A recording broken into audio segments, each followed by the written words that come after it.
ہمارے channel Urdu moral story میں خوش آمدید۔ ہمارے چینل سے روزانہ آپ کو سچی اسلامی کہانیاں سنائی جاتی ہیں۔ ان کہانیوں میں کوئی نہ کوئی ایسا سبق چھپا ہوتا ہے جو آپ کی زندگی سنوار سکتا ہے۔ آج کا واقعہ بھی ایسا ہی ہے۔ چلیے سنتے ہیں آج کی کہانی۔ عائزہ ماں باپ کی اکلوتی بیٹی تھی جو شادی کے 10 سال بعد دل کی لگن، دعاؤں اور طویل سجدوں کے بعد پیدا ہوئی تھی۔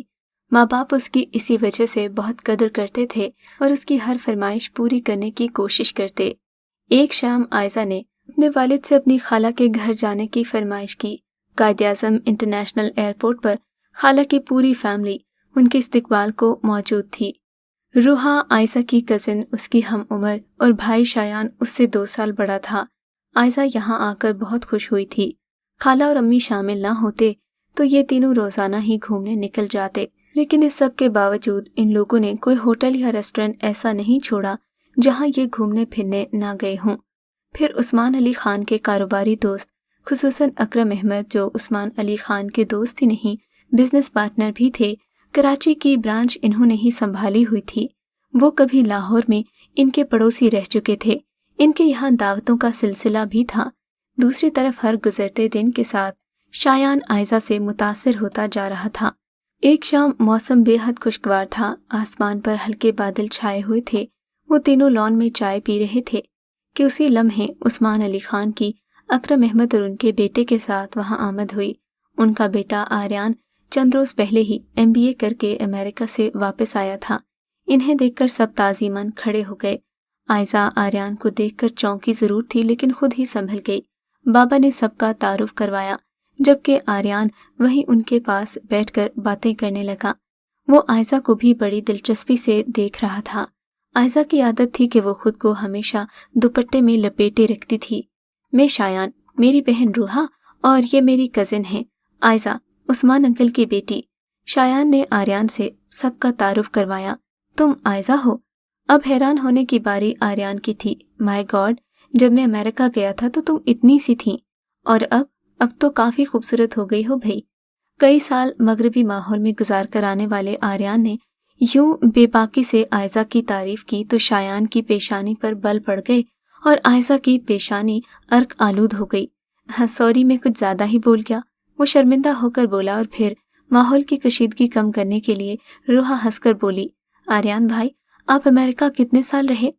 ایک تو پاکستان میں ہر لڑکی کو نام کے ساتھ بھائی لگانے کا بڑا شوق ہوتا ہے، وہ شوخی سے بولا، مگر روحا، تمہارا بھائی کہنا مجھے بہت اچھا لگا، کیونکہ میری کوئی بہن نہیں۔ آج سے شایان ہی نہیں، میں بھی تمہارا بھائی ہوں۔ آریان کی اس بات نے ماحول کو یکدم خوشگوار بنا دیا۔ وقت گزرنے کا پتہ ہی نہ چلا۔ عائزہ کے واپسی کے دن قریب آ گئے تو اکرم صاحب نے پوری فیملی کو اپنے گھر مدعو کر لیا۔